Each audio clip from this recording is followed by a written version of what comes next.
Hi everyone, welcome to హారం Sai blogs. ఇప్పుడు మీరు చూడబోతున్న వీడియో మా బాబు స్కేటింగ్ జోనల్లో పార్టిసిపేట్ చేసిన థర్డ్ ఈవెంట్. మా బాబుకి ఇవాళ 1 ల్యాప్ రేస్ ఉంది. ఆల్రెడీ 500 మీటర్స్ 1000 మీటర్స్ చేసేసాడు. అందులోని రెండిట్లో కూడా సిల్వర్ మెడల్స్ వచ్చాయి. ఆ వీడియో కూడా నేను పెట్టాను ఆల్రెడీ.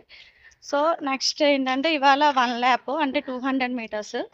సో ఇవాళ కూడా బాగా చేస్తాడు. ఖచ్చితంగా గోల్డ్ వస్తుందని అనుకుంటున్నాను. మీ అందరి విషెస్ కూడా బ్లెస్సింగ్స్ కూడా తప్పకుండా అందించండి మా బాబుకి. Thank you so much. ఇక్కడ కాంపిటీషన్స్ జోన్ లెవెల్ వైజాగ్ ఉడా పార్క్లోని ఇంటర్నేషనల్ రింక్ ఉంది, అక్కడ అవుతున్నాయి. స్టార్టింగ్ ఉడా పార్క్ ఎంట్రన్స్ రాగానే లెఫ్ట్ సైడ్ ఇదంతా రూట్ ఉంటుంది. ఇదంతా లోపలికి నడుచుకొని రావాలి. ఇక నేను మీకు చూపిస్తాను.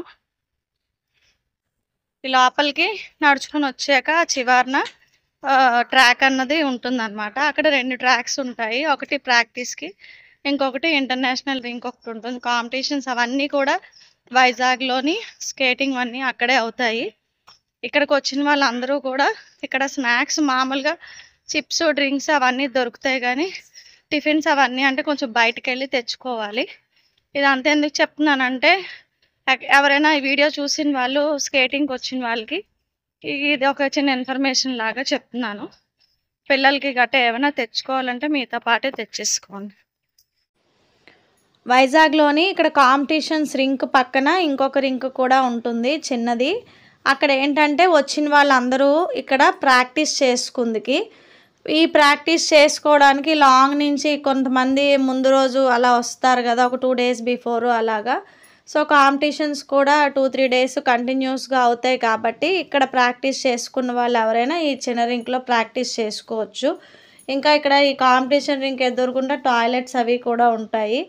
ఈ ప్రాక్టీస్ రింక్ దాటిన తర్వాత ఇప్పుడు ఈ కాంపిటీషన్ జరిగే రింక్ ఇది పెద్ద రింక్. ఇది ఇక్కడ ఈ రింక్కి రావాలంటే స్టార్టింగ్ ఉడా పార్క్ ఎంట్రన్స్లోంచి లెఫ్ట్ సైడ్ స్టార్టింగ్ కొంత దూరం నడవాలి. నడిస్తే అప్పుడు ఈ రింక్ అన్నది మీకు కనిపిస్తుంది. మా అబ్బాయి రేస్ అయితే స్టార్ట్ అవుతుంది. అందరికీ అనౌన్స్ చేశారు, రెడీగా ఉండండి లోపలికి రమ్మని చెప్పి. ఇక ఇప్పుడు బ్యాడ్జ్ మా అబ్బాయికి ఇచ్చింది, నెంబర్ 133 వచ్చింది. అవన్నీ కూడా పెట్టేసి రెడీ చేసి పంపించాను. స్కేట్స్ అవన్నీ కూడా కట్టేసుకున్నాడు. ఇక ఇప్పుడు లోపలికి వెళ్తున్నాడు. ఇక్కడ లోపట అన్ని ఏజ్ గ్రూప్స్ పిల్లలు ఉన్నారు. స్టార్టింగ్ 5 years ఏజ్ నుంచి ఈ కాంపిటీషన్స్ అన్నవి స్టార్ట్ అవుతాయి.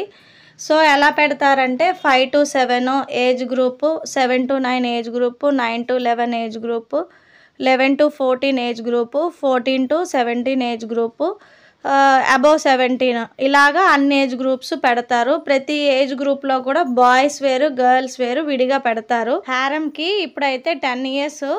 సో హారంబోది 9 to 11 ఏజ్ గ్రూప్లో వస్తాడు బాయ్స్. ఆ హారం ఏజ్ గ్రూప్ వాళ్ళు అయితే దగ్గర 20 members ఉన్నారు. 25 మెంబర్స్లో వాళ్ళు టాప్ 3 తీస్తారు. Top 3 gold, silver, bronze medals ఇస్తారు. సో ఈ ఫిల్టరేషన్ కోసం వాళ్ళు బెస్ట్ టైమింగ్స్ అన్నవి ఫస్ట్ చూస్తారు. ఇప్పుడు ఆల్రెడీ ఒక 2-3 బ్యాచెస్ అయిపోయి, ఇగో నెక్స్ట్ బ్యాచ్లో ఇప్పుడు హారం రేస్ అన్నది స్టార్ట్ అవుతుంది. ఆల్ ది బెస్ట్ హారం. హారంకి ఆల్రెడీ 500 మీటర్స్లో ఒక సిల్వర్ మెడల్ వచ్చింది, 1000 మీటర్స్లో ఒక సిల్వర్ మెడల్ వచ్చింది. ఆ వీడియోస్ చూడని వాళ్ళు ఎవరైనా ఉంటే ఒకసారి హారం సాయి బ్లాగ్స్కి వెళ్ళి చెక్ చేయండి. ఆ లాస్ట్ వీడియోస్లో హారం సాయివి ఆ 2 వీడియోస్ కూడా నేను సపరేట్గా పెట్టాను. ఇప్పుడైతే హారం చేస్తున్నది 1 ల్యాప్ రేసు. 1 ల్యాప్లో కంపల్సరీ టైమింగ్స్ ఇప్పుడు చూస్తారు. ఈ టైమింగ్స్లో ఇగో హారం అయితే ఫస్ట్ వచ్చాడు. సో నెక్స్ట్ లెవెల్కి క్వాలిఫై అయ్యాడు. నెక్స్ట్ లెవెల్ రౌండ్ కూడా స్టార్ట్ అయ్యింది. ఇప్పుడు చూస్తున్నది నెక్స్ట్ లెవెల్. ఈ నెక్స్ట్ లెవెల్లో మళ్ళీ టాప్ 8 తీస్తారు. టాప్ 8లోని మళ్ళీ టాప్ 4 తీస్తారు. టాప్ 4కి ఫైనల్స్ పెడతారనమాట. ఇప్పుడు హారంబు ఇప్పుడు కూడా మళ్ళీ ఫస్ట్ ప్లేస్లో వచ్చాడు. ఈ సెకండ్ వచ్చిన అబ్బాయి బ్లూ షర్ట్ అబ్బాయి సెకండ్ ప్లేస్లో వచ్చాడు. ఇప్పటిదాకా అయ్యింది హీట్స్ క్వార్టర్ ఫైనల్స్ అయ్యాయి. ఇప్పుడు సెమీఫైనల్స్ లో ఇక ఇప్పుడు నలుగురికి చప్పున బ్యాచెస్ 2 బ్యాచెస్ పెట్టారు. అందులో సెకండ్ బ్యాచ్ లో హారం చేస్తున్నాడు. ఇందాకలా బ్లూ డ్రెస్ అబ్బాయిని ఓవర్టేక్ చేసి హారం వెళ్ళాడు. ఇప్పుడు ఏం జరుగుతుందో చూద్దాం. ఇప్పుడు హారం అయితే లాస్ట్ లో ఉన్నాడు, 4th లో ఉన్నాడు. 4th నుంచి ఇక ఓవర్టేక్ చేసాడు, 3rd లోకి వచ్చాడు. ఇప్పుడు 3rd నుంచి కంపల్సరీ ఫస్ట్ సెకండ్స్ లో రావాలి. వచ్చాడా లేదా? ఓ రాలేదు, 3rd ప్లేస్ లో వచ్చాడు. ఫైనల్స్ జస్ట్ మిస్ అయింది, ఫ్రాక్షన్ ఆఫ్ మిల్లీ సెకండ్స్. అక్కడ ఫోటోలో మీరు చూడొచ్చు. ఇలాంటప్పుడే తెలుస్తుంది టైం అన్నది, ఫ్రాక్షన్ ఆఫ్ సెకండ్స్ కూడా ఎంత వాల్యుబుల్. ఆల్ ద బెస్ట్ హారం for the next level competitions.